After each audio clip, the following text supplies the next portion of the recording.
اپنی آخرت کی تیاری بھی اسی طرح کرو جیسے دنیا کے امتحان کی تیاری کرتے ہو۔ آپ نے حضرت علی کا ہاتھ پکڑا اور یوں اپنے سینے سے لگا لیا اور فرمایا اترضی ان یکون منزلک مقابل منزلی، علی تجھے مبارک ہو، جنت میں تیرا گھر میرے گھر کے سامنے ہے۔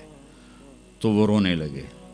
لیکن یہی علی جن کو خوشخبری ملی ہے کہ تیرا گھر میرے گھر کے سامنے ہوگا، کسی کو یہ خوشخبری نہیں ملی سوائے مولا علی کے، وہ رات کی مناجات میں روز تڑپتے روتے ہوئے یہ کہتے تھے آہن آہ من قلت الزاد و بعد السفر و وحشت الطریق، ہائے اللہ، ہائے اللہ، ہائے اللہ، میرے پاس عمل تھوڑا ہے۔ تھوڑے عمل والے کا گھر نبی کے گھر کے سامنے بنتا ہے؟ میرا عمل تھوڑا ہے، رستہ تنہا ہے، کبھی دیکھا نہیں اندیکھا ہے، یا اللہ پتہ نہیں میرا کیا بنے گا۔ یہ روز کی پکار اور مناجات تھی۔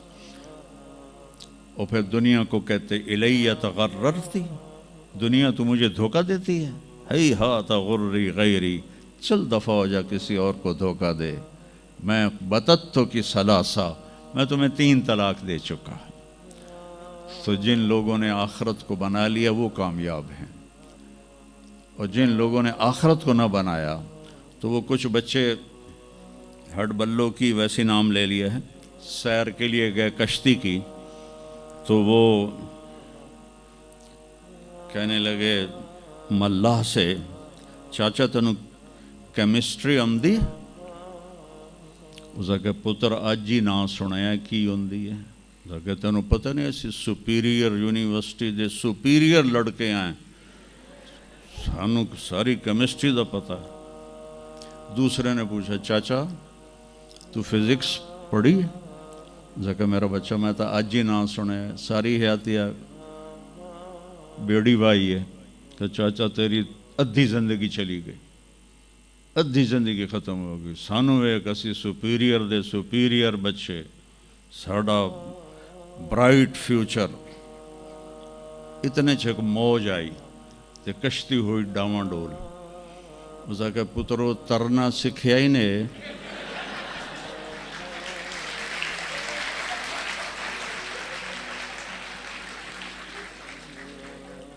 وہ آکھن لگے کوئی نہیں سکھیا، سوئمنگ پول کوئی نہیں سپیریئر ہے۔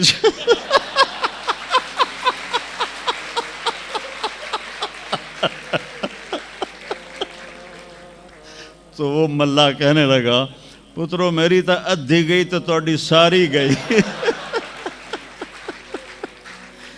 تو میرے بچوں مرتے وقت ایسا نہ ہو کہ تم کہہ رہے ہو ساری برباد ہوگی۔ اپنی زندگی، اپنے نبی کی زندگی پڑھو۔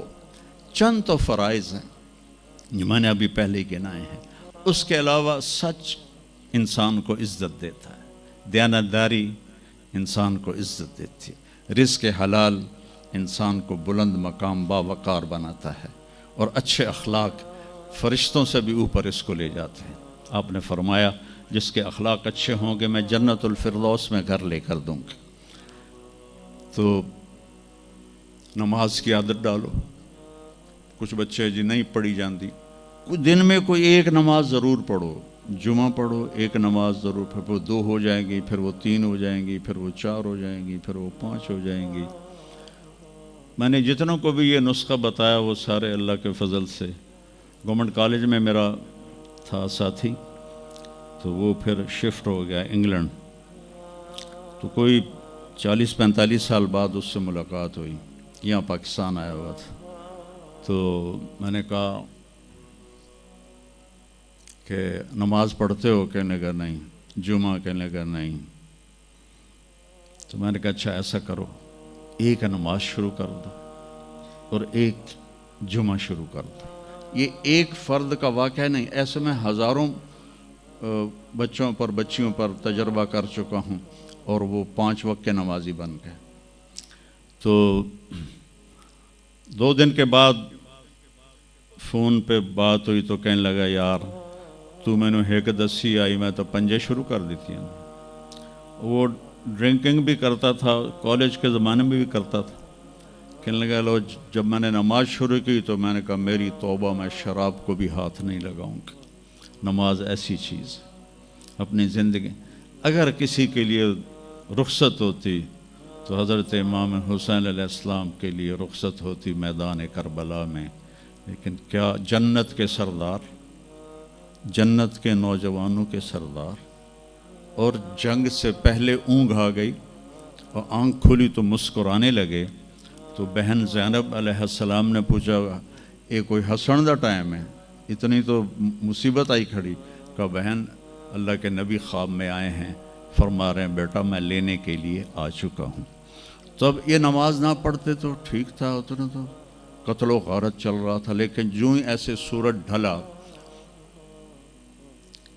تو آپ نے زہیر تھے آپ کے رائٹ سائڈ پر جھنڈا اٹھانے والے, اور لیفٹ پر تھے حبیب, اور درمیان میں تھے عباس اپنے بھائی.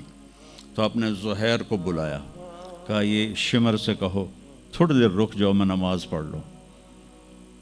تو زہیر نے شمر سے کہا, تو شمر نے کہا ہم جنگ نہیں روکیں گے, ہم سر اڑائیں گے.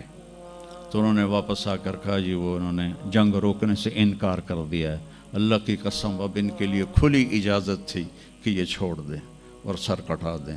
لیکن آپ نے فرمایا سر کٹ سکتا ہے, نماز نہیں چھوٹ سکتی. آپ نے کہا آدھے لڑو آدھے نماز پڑھو. تو آدھوں کو جنگ پہ لگایا, آدھوں نے نماز پڑھی. پھر ان آدھوں کو جنگ پہ لگایا اور جو جنگ پر تھے ان کو نماز پڑھوائی. سب کو ظہر کی نماز پڑھوائی, اور عصر سے پہلے سب کے سر کٹ کے نیزوں پہ چڑھ چکے تھے. وہاں 1445 سال میں ایک واقعہ ہے جہاں نماز کی رخصت نظر آتی ہے. لیکن میرے نبی کے نواسے نے ایک مثال قائم کی, پوری امت کو ایک پیغام دیا کہ زیر خنجر بھی یہ پیغام سنایا ہم نے, نماز نہ چھوڑو. کبھی قضا ہو جائے تو رات کو سونے سے پہلے قضا دے کے سویا کرو.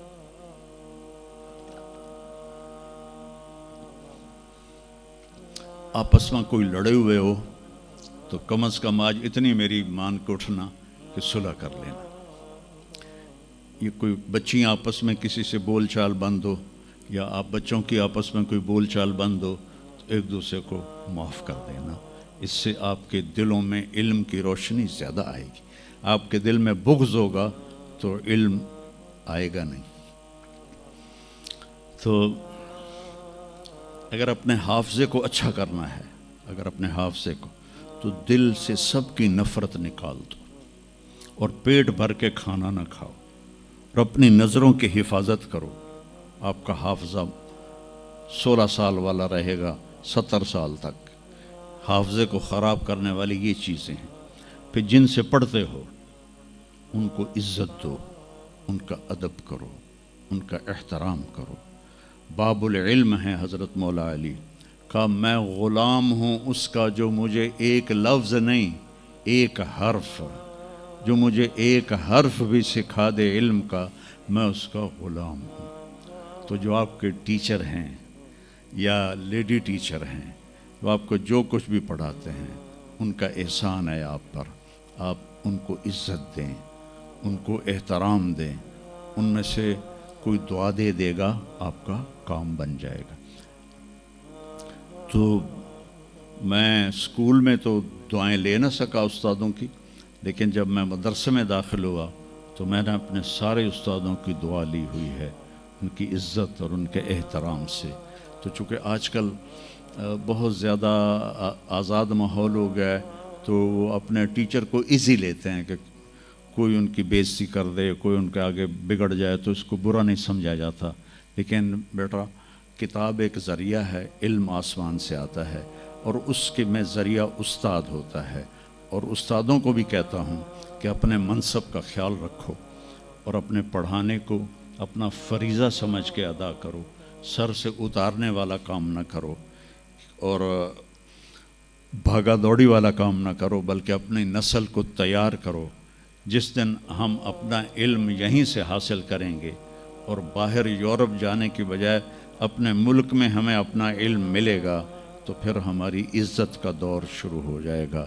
جب تک ہم علم میں غیروں کے محتاج ہیں تو ہم انہی کے محتاج رہیں گے۔ تو یہ چند ایک باتیں آپ کی خدمت میں ہیں، اور جب آپ کو چھٹیاں ہوں تو تبلیغ میں کچھ وقت ضرور لگائیں، اس سے آپ کو فائدہ ہوگا۔